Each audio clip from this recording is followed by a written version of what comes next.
Bueno, para empezar quería agradecerles la invitación, porque en realidad yo creo que la divulgación es un aspecto importante de la labor de los investigadores, de los científicos y científicas, y sobre todo con más placer viniendo a la Orotava, que es el sitio que me vio nacer. Yo les traigo hoy análisis paleogenómico de los orígenes de Canarias, que es una charla que he preparado para tratar de resumir los resultados que hemos obtenido haciendo análisis de ADN antiguo en los últimos años. Entonces, para empezar, ¿qué es el ADN antiguo? Pues no es otra cosa que el ADN recuperado a partir de material arqueológico. Entonces, nosotros utilizamos ese ADN para tratar de inferir el origen y las rutas de migración de poblaciones. ¿Y cómo es posible que podamos usar una molécula como es el ADN para inferir migraciones de poblaciones humanas? Pues lo que ocurre es que una vez que la especie humana se originó en África, estos fueron migrando a distintas partes del globo. A la vez que migraban y se aislaban, fueron surgiendo distintas mutaciones que hicieron que estos, por ejemplo, esto es un ejemplo del ADN mitocondrial, que es el ADN que heredamos de nuestras madres, pues estos tipos que existían solo en África salieron y empezaron a divergir en tipos distintos de ADN mitocondrial que son específicos de áreas geográficas determinadas. De manera que si yo estudio el ADN antiguo de un individuo que no sé de dónde es y resulta que su tipo de ADN mitocondrial es B, yo sabré que muy probablemente proceda del continente americano. ¿Qué ocurre? Que teniendo en cuenta la capacidad que tiene el ADN antiguo para estudiar estas poblaciones del pasado, desde hace ya, pues podría decir, 25 años, nos hemos introducido dentro de la caja de herramientas de las disciplinas que estudian el pasado, las poblaciones del pasado. Afortunadamente, Canarias ha sido una región que está ampliamente analizada usando técnicas de ADN antiguo. Aquí les muestro pues, la primera publicación que se realizó por la doctora Nicole Mackameyer y todas las que han ido surgiendo a lo largo del tiempo. ¿Y qué es lo que sabemos de la población aborigen? Pues les voy a poner aquí un ejemplo. Entonces, esto que les estoy mostrando, este gráfico de puntos, lo llamamos análisis de componentes principales. Y lo que hace este análisis es que coge esa información que obtenemos de los individuos, información genética, y la trata de analizar buscando correlaciones entre individuos, ¿vale? Entonces piensen que con las técnicas que tenemos hoy en día, que obtenemos cantidades ingentes de información genética, muchas veces es complicado resumirla e intentar entender qué es lo que nos está diciendo. Lo que hace este análisis es que coge la información genética de cada individuo y trata de buscar qué cosas hace que los individuos sean parecidos y qué cosas hacen que los individuos sean diferentes. Y lo que va a hacer es que nos va a agrupar individuos que sean similares genéticamente juntos e individuos que sean genéticamente dispares separados. Entonces aquí cada puntito representa un individuo. Y lo que tenemos en colores transparentes son individuos de poblaciones actuales. Tenemos aquí en gris el norte de África, esto es Oriente Próximo, y todas estas poblaciones de aquí, azul, verde, violeta, son poblaciones europeas. Y luego nosotros podemos incluir aquí también poblaciones antiguas, es decir, información que hemos obtenido a partir de ADN antiguo, ¿vale?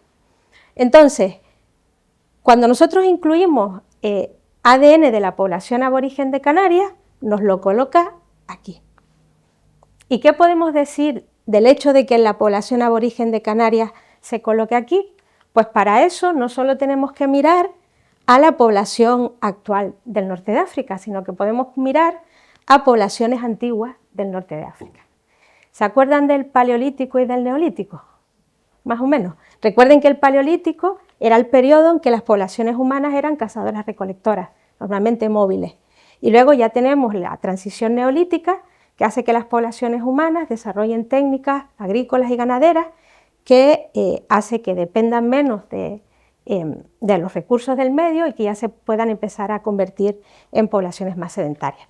Pues nosotros tenemos datos de poblaciones del Paleolítico de Marruecos y del Neolítico temprano. En el momento en el que hicimos este trabajo solo existían estos datos. Y vemos que, por decirlo a lo bruto, son más norteafricanos que el norte de África actual. Es decir, dentro de esta parte del análisis de componentes principales, que es característica de poblaciones norteafricanas, se ve que retienen un componente ancestral norteafricano mayor que el que existe en la actualidad. Entonces aquí tenemos tanto a los cazadores-recolectores como a los primeros ganaderos norteafricanos. ¿Pero qué ocurre en el Neolítico tardío? Pues fíjense que ahora las poblaciones norteafricanas se desplazan hacia Europa. ¿Eso qué es lo que nos estaba diciendo? Pues que antes del periodo en el que vivieron estos individuos existió una migración de agricultores tempranos europeos que migraron al norte de África y se mezclaron con individuos de este tipo, dando lugar a una población mezcla que se coloca entre los dos componentes, el europeo y el norteafricano. Y ahora, ¿dónde tenemos a los aborígenes de Canarias? Pues están al lado del Neolítico tardío. Por lo tanto, decimos que el origen más probable de esta población es un origen norteafricano, entendiendo el norte de África como una población mezcla.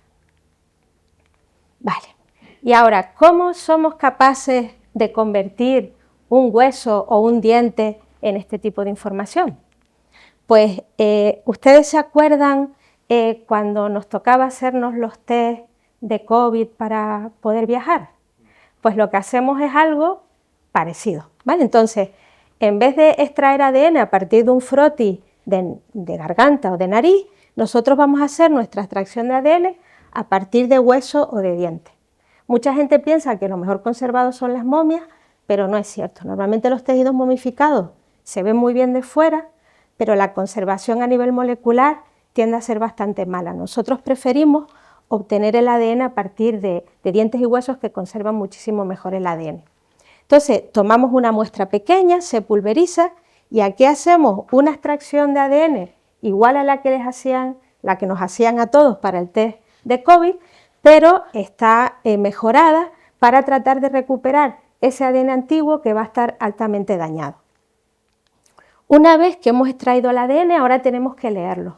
¿Se acuerdan que las cadenas de ADN estaban compuestas por 4 unidades? 4 nucleótidos que eran adenina, guanina, citosina y timina.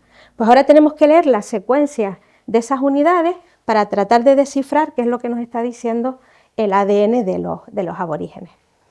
Y lo que vamos a hacer, o lo que hacemos en el laboratorio, es que a cada una de estas moléculas que recuperamos le vamos a añadir unos trocitos de ADN sintético que nos van a servir más tarde para poder leer esas moléculas.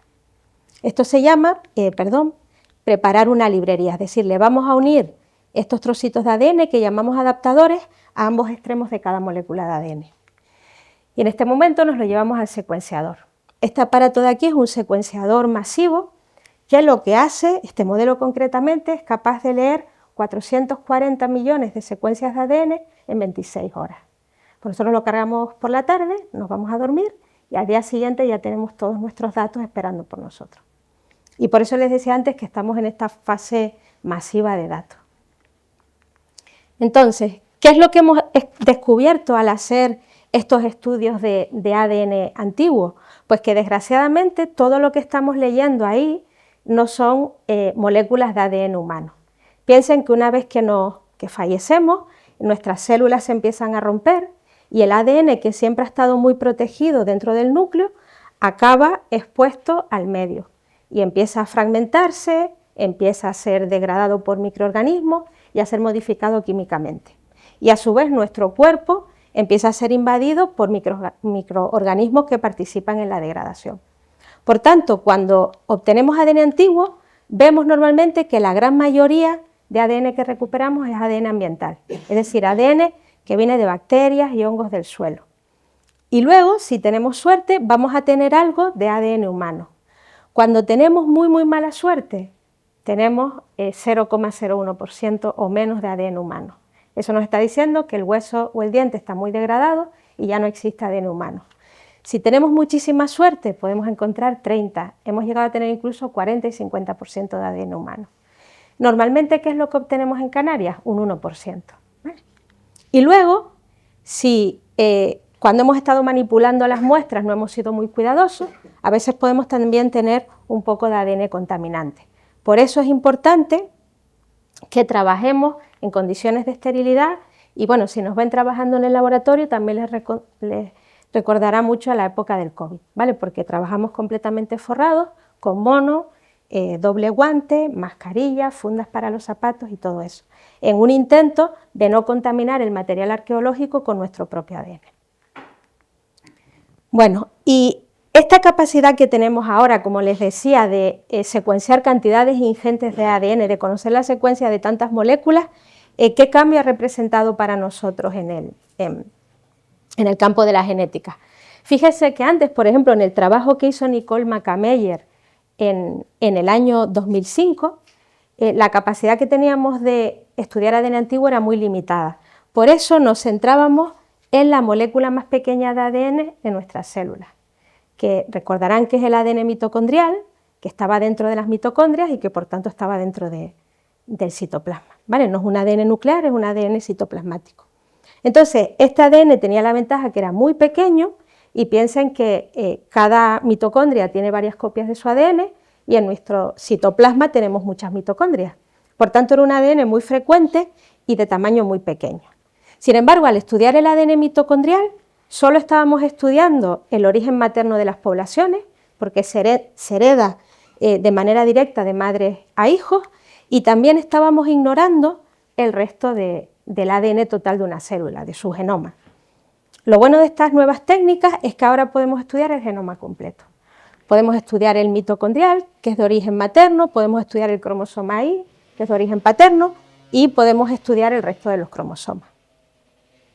Otra ventaja de estas tecnologías es que antes de que existiera el desarrollo de las tecnologías de secuenciación masiva y hacíamos todos los análisis con la famosa PCR, famosa también por la época del COVID, siempre teníamos el miedo de que el ADN que estuviéramos amplificando no fuera el ADN del hueso, sino fuera el ADN de los manipuladores, ¿vale?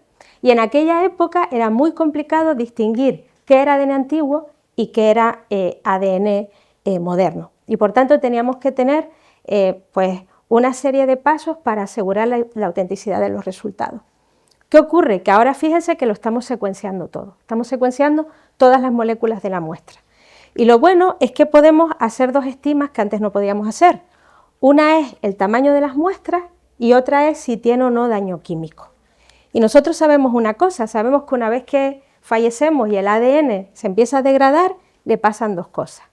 Se rompe en trozos, es decir, se fragmenta cada vez en trozos de ADN más pequeños, de manera que en el caso de los aborígenes estaríamos esperando moléculas de ADN inferiores a 100 nucleótidos, y también sabemos que existe daño químico, que se acumula sobre todo en los extremos de las moléculas.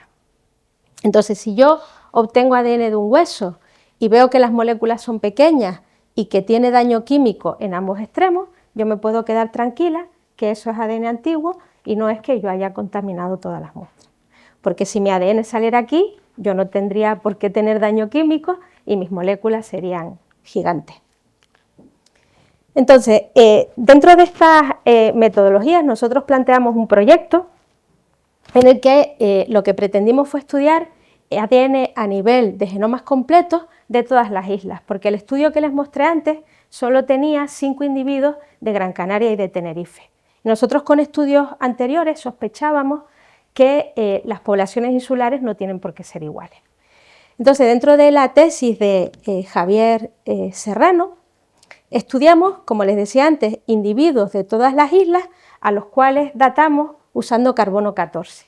Y vimos que estos individuos habían vivido entre el siglo III de la era hasta después de la conquista. En concreto tenemos aquí un individuo del siglo XVI. Y aprovechamos, como les decía antes, para compararlo con individuos antiguos del norte de África. Entonces, ya este tipo de gráfico les tiene que sonar. Esto es un análisis de componentes principales y recuerden que cada punto es un individuo y que se separan o se unen en función de similitudes genéticas, ¿vale? Entonces, aquí lo que tenemos, esto es el África subsahariana en rojo, esto por aquí es Europa en azul, norte de África en violeta y Oriente Próximo en amarillo. Entonces, ¿dónde se nos colocan los aborígenes? Pues igual que antes, al lado del Neolítico tardío en Marruecos. Pero fíjense que ahora tenemos muchísimos más individuos que antes. ¿Y qué ocurre con los aborígenes de Canarias? ¿Forman un grupo compacto? No, lo que hacen es que forman un grupo alargado que se expande desde una región que está más cerca a Europa a otros que están más cerca del norte de África ancestral. Entonces nosotros habíamos obtenido, como les dije antes, unos resultados usando solo ADN mitocondrial, en el que habíamos visto que las islas orientales y occidentales parecían diferentes, ligeramente diferentes. Es decir, aquí esto es un gráfico de frecuencias de ADN mitocondrial y veíamos que hay ciertos tipos de ADN mitocondrial, este en color rosa, este verde y este naranja, que aparecen solo en las islas más cercanas al continente, es decir, Gran Canaria, Lanzarote y Fuerteventura. Y nosotros dijimos, bueno, a lo mejor lo que pasa es que son distintas las dos regiones, pero con ADN mitocondrial tampoco lo teníamos tan claro. Entonces lo que hicimos aquí es que coloreamos a los individuos en función de si son de la región oriental, en colores rosas y violetas y rojos, y de las islas occidentales en colores azules y verdes. Y se los voy a ampliar un poco para que lo vean bien. Si se fijan, forman dos grupos. Tenemos a las islas occidentales más cercanas a las poblaciones antiguas del norte de África y tenemos al grupo oriental que está más cerca de las poblaciones europeas. Y aquí siempre alguien me dice, pero tienes ahí un individuo que se te escapa. ¿Saben quién es este individuo? ¿Se acuerdan que teníamos un individuo del siglo XVI? Pues precisamente este es un individuo de Tenerife que se agrupa con los individuos de Gran Canaria. Esto lo podemos explicar de dos maneras. O bien es un individuo que ya tiene mezcla europea, porque es posterior a la conquista, o simplemente en ese movimiento de personas que se originó tras la conquista, tenemos a un individuo aborigen de Gran Canaria que vivió parte de su vida y falleció en Tenerife.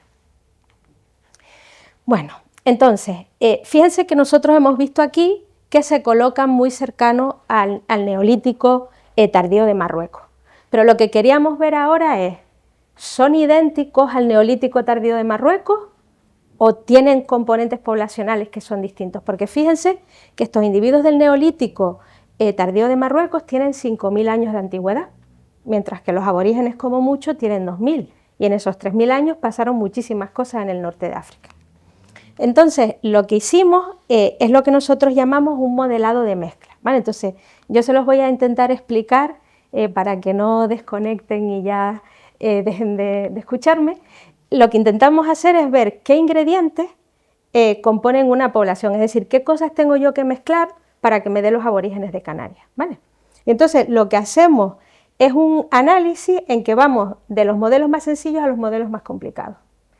El modelo más sencillo es que estén formados por solo un ingrediente, es decir, que yo simplemente cojo una cosa y esos son los aborígenes de Canarias. Entonces, lo primero que hago es que todas las poblaciones que yo tengo en la lista de poblaciones de referencia, que son poblaciones a nivel mundial, antiguas y actuales, y veo si el modelo de que estas poblaciones en realidad sean idénticas a los aborígenes de Canarias funciona.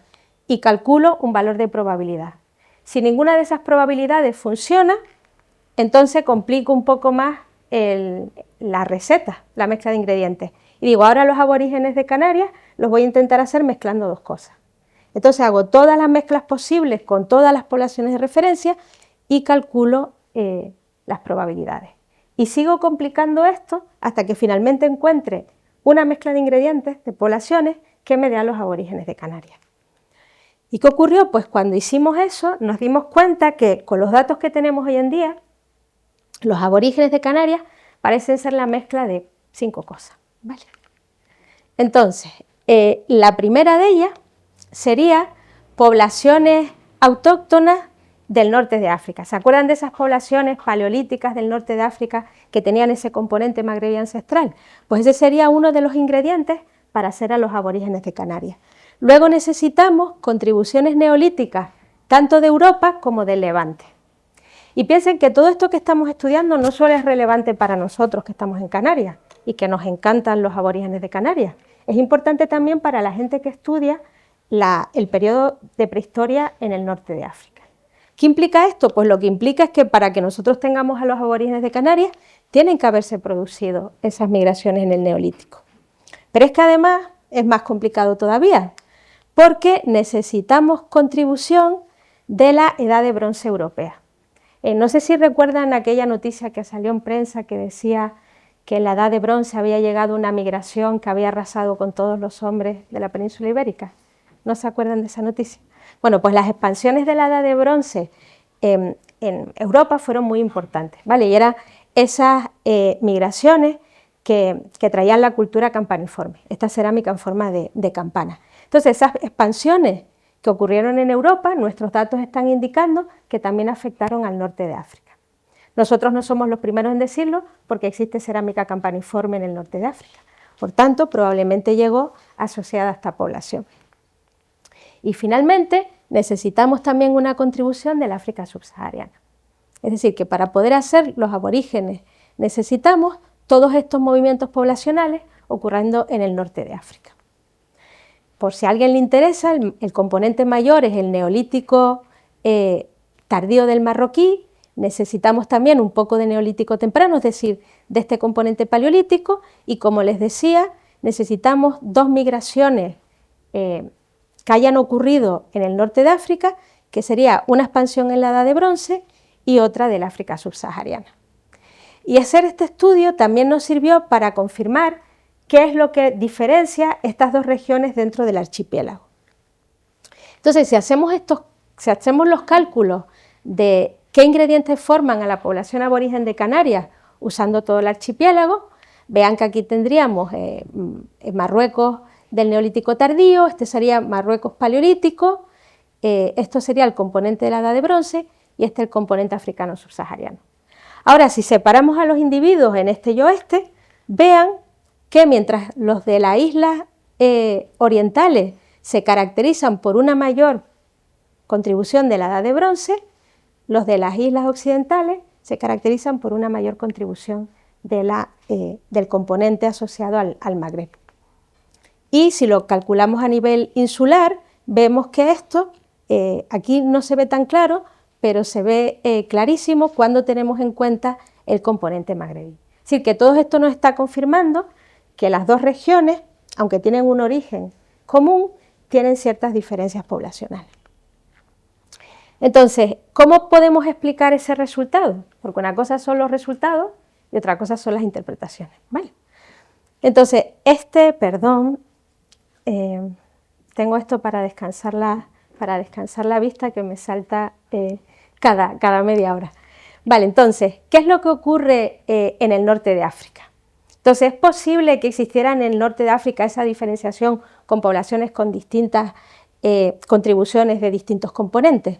En este trabajo que publicó Luciana Simões en el año 2023, nosotros habíamos estudiado esta población de aquí, Ifra Namousa, Kefel Barú, y habían datos de Taforal, y lo que hizo Luciana fue aumentar con datos de otros yacimientos, también asociados al Neolítico y en el caso de ella al Epipaleolítico. Y lo que vio es que la composición genética de las distintas poblaciones norteafricanas era muy variable, es decir, que es posible que en el norte de África existieran poblaciones que fueran coetáneas y que tuvieran componentes genéticos diferenciados. Les voy a poner un ejemplo para no aburrirlos. Esta es la población que nosotros estudiamos, Ifra Namousa, que es neolítico temprano, ¿vale? Este componente marrón de aquí, esto lo que está midiendo es para cada uno de los individuos su composición genética con quién se corresponde. Entonces, este color marrón se asocia a ese componente ancestral magrebí del norte de África. Y fíjense que en esta población que estudiamos nosotros, todos los individuos se pueden explicar 100% con ese componente norteafricano ancestral.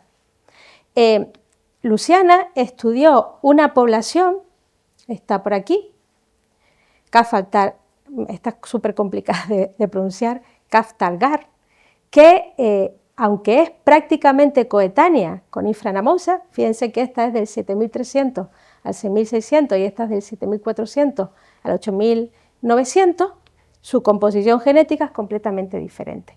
Y en este caso se explica por una composición mayoritariamente europea. Es decir, que esta es una región donde esa migración de que les hablaba yo de agricultores tempranos europeos afectó enormemente. Fíjense que queda muy poquito del componente local y una gran contribución de estos migrantes europeos. ¿Vale? Entonces, ¿qué dos maneras tenemos de explicar esas diferencias que vemos nosotros en el archipiélago? La primera que se nos ocurre es migraciones asimétricas. ¿Cómo se explicaría eso? Pues imagínense, y el orden de estas migraciones no tiene por qué ser así, ¿vale? Imagínense que nosotros tenemos inicialmente una colonización a las islas de una región determinada, yo me lo inventé y la puse aquí, y llegan individuos con esta composición genética, ¿vale? Tienen, por ejemplo, poco componente asociado a la edad de bronce. Y luego, ¿cómo conseguimos que las dos regiones se diferencien? Pues ahora tenemos una migración que afecta solo a las islas orientales, que hace que aumente ese componente asociado a la edad de bronce. ¿Vale? Esto sería una forma de explicarlo.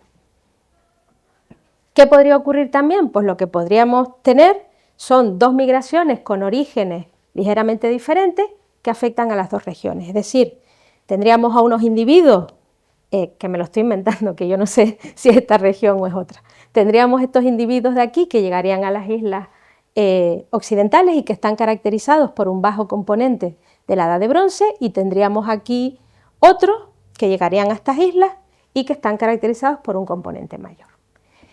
Y ahora ustedes me van a preguntar a mí, ¿y cuál de las dos es cierta? Pues lo bonito de la ciencia es que a veces la respuesta es no lo sabemos todavía, ¿vale? Entonces, ¿qué es lo que sí sabemos?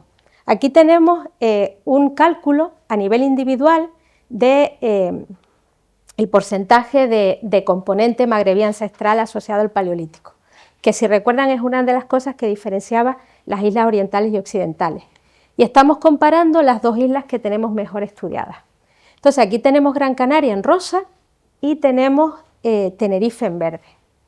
¿Y qué parece? Pues parece que esta diferencia de que esto fuera más bajo existe en Gran Canaria desde el principio. Y la primera que tenemos de Tenerife también tiene un valor relativamente alto. Por tanto, parece que, al menos con los individuos que tenemos, esto ha sido algo que con las muestras que tenemos aparece en todo el periodo. Pero ¿qué ocurre?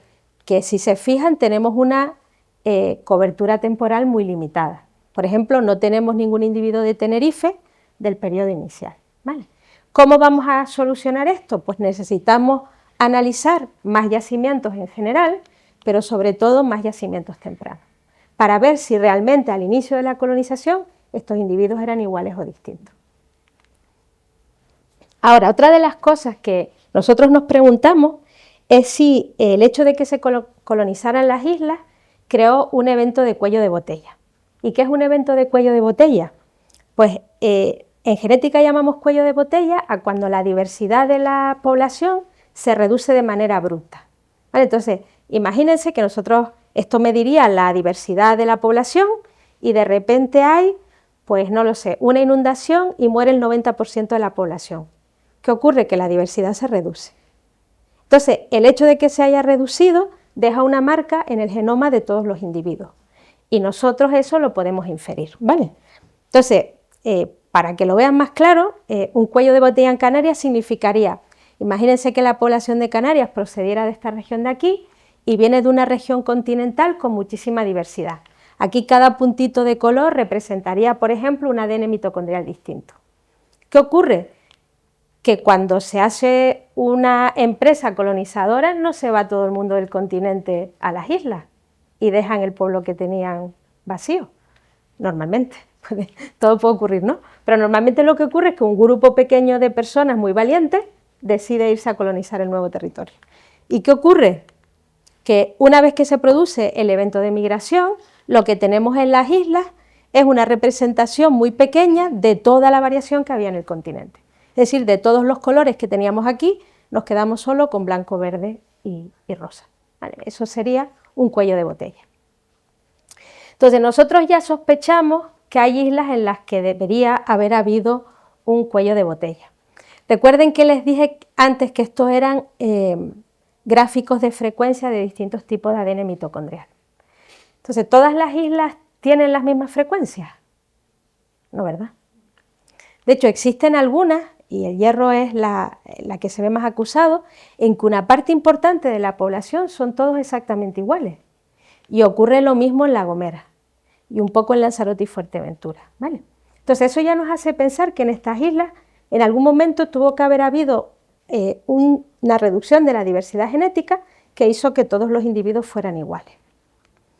Entonces, ¿vemos lo mismo a nivel de genomas completos con esta información masiva que estamos obteniendo ahora? Pues sí. Lo que están viendo aquí es una estima de diversidad a nivel de genoma completo. Para quien lo quiera saber, esto es la diversidad nucleotídica de Neil y lo que hace es ver si las secuencias, cuando comparas dentro de una población la secuencia de un individuo con otro, si esas secuencias son muy parecidas o si son muy distintas. Cuanto más alto sea el valor, mayor diversidad tiene la población. Cuanto más bajo sea, más parecido es todo el mundo y más baja la diversidad. Entonces, ¿qué es lo que vemos? Que islas pequeñas e islas que tienen pocos recursos tienen diversidades genéticas bajas, como por ejemplo Fuerteventura, Lanzarote, El Hierro y La Gomera. Y otras islas más grandes y con más recursos, La Palma, Tenerife y Gran Canaria, tienen una mayor diversidad. Vale. Entonces, ¿eso qué nos estaría hablando? Pues nos está hablando de que la realidad de los aborígenes que vivían en El Hierro probablemente no fuera lo mismo de la realidad de los aborígenes que vivían en Gran Canaria, y que probablemente Gran Canaria tenía la capacidad de mantener a una población mayor y una isla con recursos limitados como El Hierro pues probablemente tendría la capacidad de mantener una población más pequeña. Nosotros, usando genomas completos, y esto ya es un poco más complicado de explicar, podemos inferir si la población ha pasado por cuellos de botella. ¿Recuerdan que antes les dije que cuando una población pasa por un cuello de botella deja marcas en el ADN de todos los individuos?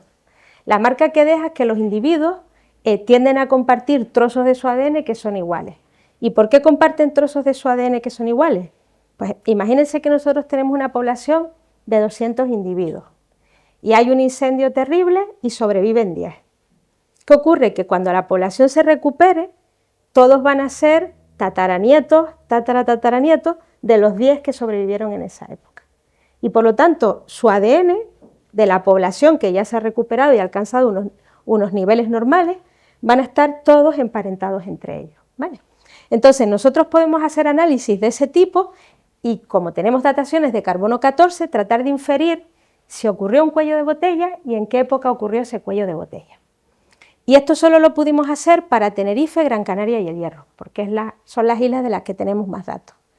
Y lo sorprendente aquí fue que para Tenerife y Gran Canaria inferimos un cuello de botella, una reducción brusca del tamaño poblacional en torno al cambio de era, que coincide con la fecha del poblamiento basado en datos de carbono 14.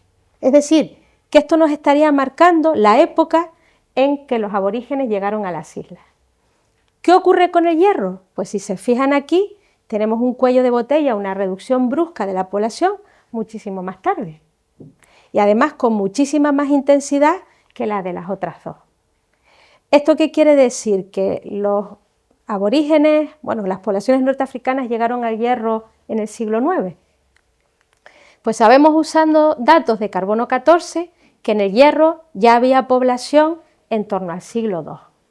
Por lo tanto, ese evento que nosotros estamos detectando no es la llegada de los aborígenes, sino es una reducción brusca de la población que tuvo que haber ocurrido por algún tipo de fenómeno. Aquí marcamos, como estábamos tratando de ver qué podría explicar esto, tratamos dos fenómenos climáticos que causaron muchas hambrunas y pérdidas de cosecha a nivel mundial, que fueron el vándalo mínimo y el periodo cálido medieval, ¿vale? Lo que les decía antes, esto es un resultado, nosotros estamos detectando esto. Ahora, ¿cómo lo interpretamos? Pues creemos que como está en una época de inestabilidad climática, lo que podría haber ocurrido en una isla con tan pocos recursos como El Hierro es que hubiera sequías o problemas con los cultivos y diera lugar a una reducción de la población. Y ustedes me dirán, ¿vale? Pero es que esos cambios climáticos ocurren para todas las islas, no solo para el Hierro. Gran Canaria y Tenerife también tendrían que haber pasado por ese periodo. Pero ¿qué ocurre? Que cuando tenemos una población grande, las poblaciones son capaces de resistir momentos duros. Mientras que cuando tenemos una población muy pequeña, como probablemente era la del Hierro, los efectos que causa sobre ellos, por ejemplo, una hambruna, pueden ser más acusados. Además, recuerden que Gran Canaria, por ejemplo, es una isla que tenía muchísimos recursos, mientras que el Hierro es una isla con muy pocos recursos. Entonces, ¿qué es lo que creemos nosotros que pudo haber pasado?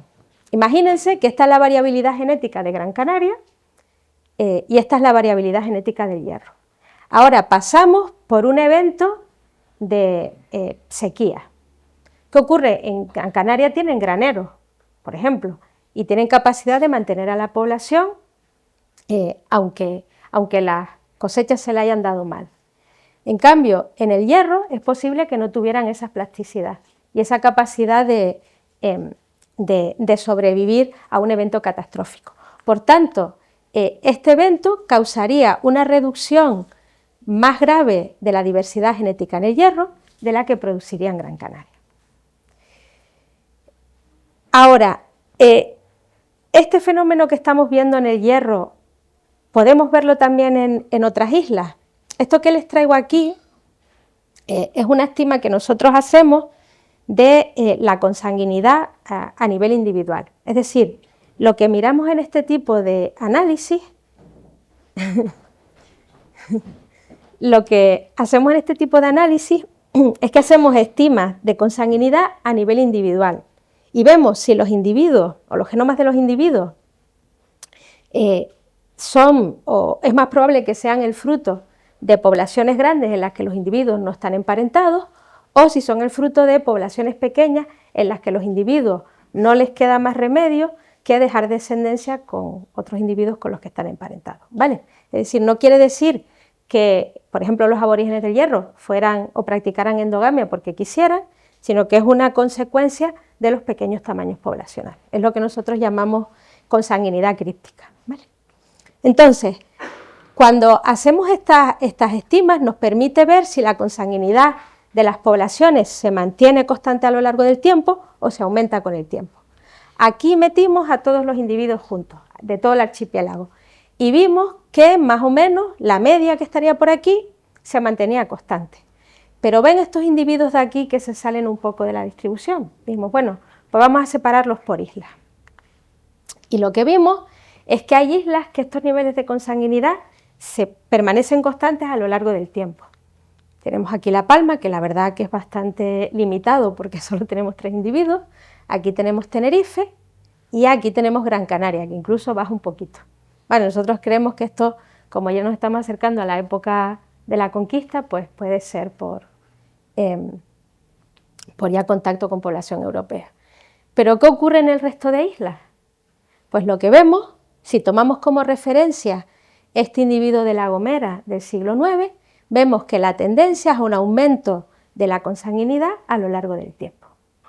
¿Y esto de qué nos está hablando? Pues nos está hablando de que Lanzarote, Fuerteventura, La Gomera y el Hierro probablemente fueran poblaciones pequeñas y poblaciones aisladas en las que no estaba llegando población.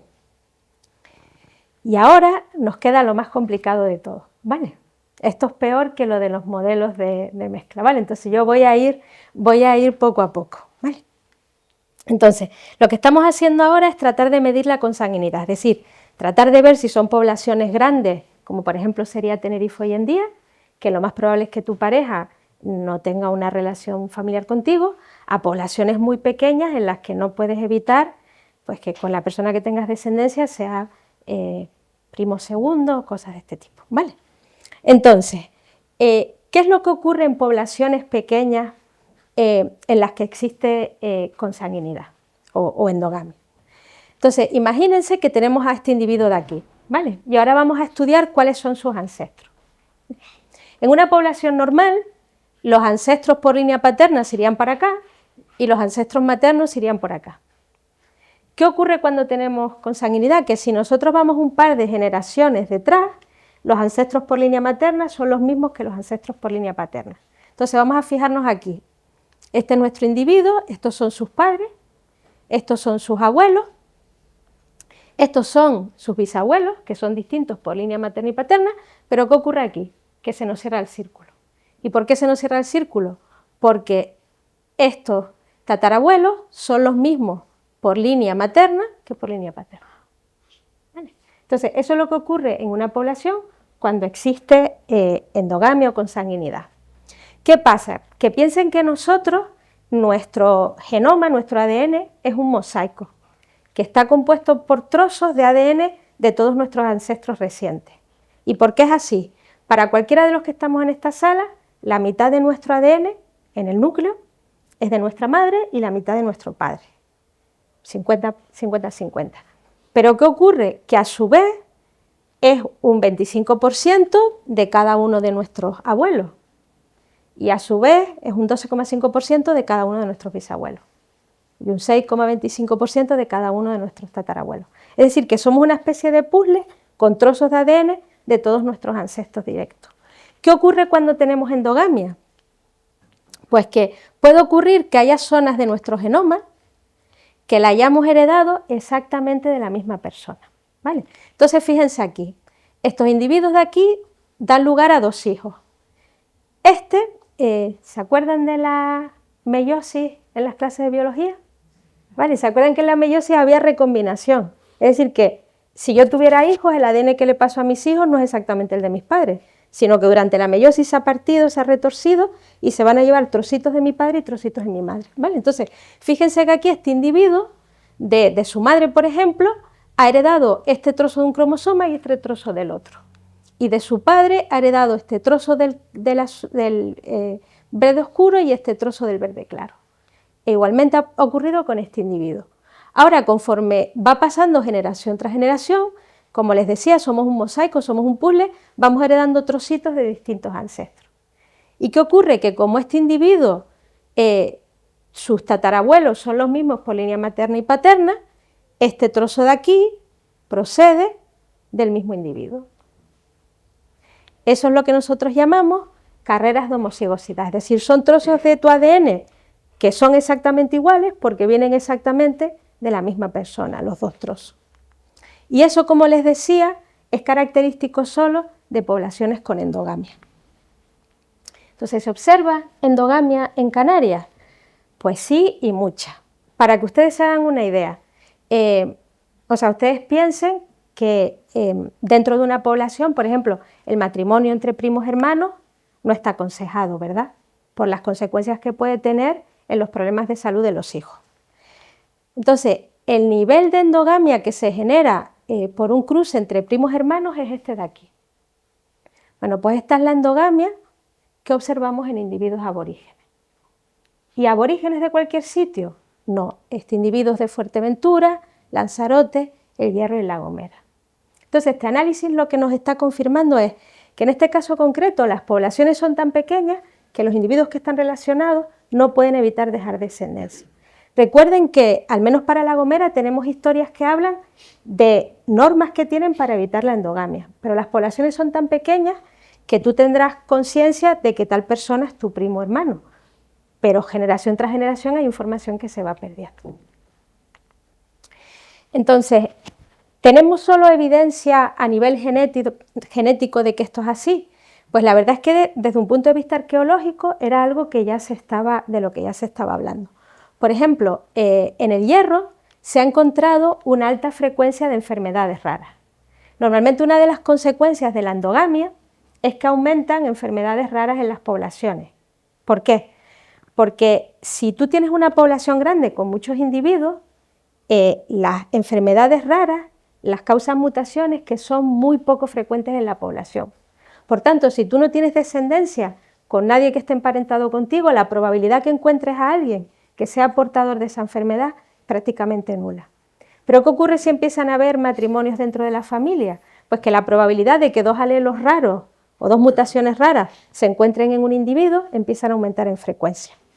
¿Y aumentó mucho? Pues la realidad es que sí. Fíjense que el síndrome de Klippel-Feil en el Hierro se ha llegado a ver en 1 de cada 60 individuos. ¿Y cuál es la frecuencia de esta enfermedad a nivel mundial? Pues es 1 de cada 40.000 nacidos. Por tanto, esto es evidencia de que tanto desde un punto de vista genético como desde un punto de vista paleopatológico estamos detectando los efectos del aislamiento en la isla del Hierro. Y ahora solo me queda, si no recuerdo mal, una de las grandes preguntas que nos hemos hecho siempre en Canarias. ¿Las islas estaban aisladas o existía migración? En el Hierro lo tenemos casi claro, da la sensación de que no hubo migración, pero en las islas más grandes, esas islas con gran variación genética, como pueden ser Tenerife y Gran Canaria, había individuos que se estaban moviendo entre islas. Pues para determinar esto hicimos un análisis que lo llamamos análisis de agrupamiento. Y aquí lo que hacemos es que comparamos cada individuo con el resto de individuos de nuestra base de datos. Me refiero a individuos aborígenes. Y vemos a quién se parece más. Si se parece más a los individuos de su isla o si se parece más a individuos de otras islas. Entonces, si no existiera migración, lo que veríamos es que todos los individuos de Tenerife se agruparían juntos y todos los individuos de Gran Canaria se agruparían juntos. ¿Qué ocurre si hay migración? Y, por ejemplo, tenemos individuos yendo de Gran Canaria a Tenerife y de Tenerife a Gran Canaria. Pues que nos encontraríamos con casos de este tipo. Tendríamos, por ejemplo,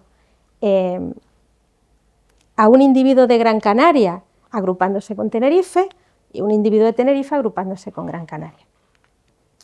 Pues al hacer este análisis nos encontramos con un agrupamiento que completamente respetaba la asignación por islas. Y de nuevo nos separaba las islas en orientales y occidentales. Tenemos por aquí a las islas orientales, Gran Canaria por aquí y Lanzarote y Fuerteventura por aquí, ¿vale? Aquí vemos que hay 2 de Gran Canaria que se nos van con Lanzarote y Fuerteventura. Todavía no tenemos claro si eso sería migración, porque no tenemos, o sea, solo tenemos un individuo de Lanzarote y tenemos un individuo de Fuerteventura, ¿vale? O sea, que todo esto lo vamos a tener que repetir cuando tengamos más individuos de estas islas. Pero parece que la atracción que están teniendo estos individuos unos por los otros es porque todos estos son los individuos que mejor secuenciados tenemos, ¿vale? Entonces, como están mejor secuenciados, tienden a encontrar más similitud entre ellos. Si nos vamos a las islas occidentales, lo que vemos es que La Gomera se va por su lado, Tenerife se va por su lado, La Palma se queda sola y el Hierro crea su propio grupo. De nuevo hablando de este nivel de aislamiento tan grande que hace que sea completamente diferente del resto.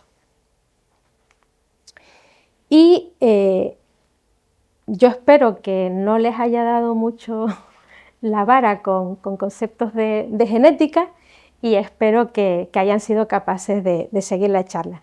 Por si no, yo les voy a hablar un poco ahora de las conclusiones y en la parte de preguntas, sin ningún tipo de vergüenza, pregúntenme lo que quieran, lo que sea que se les haya quedado pendiente, yo con mucho gusto se los explico.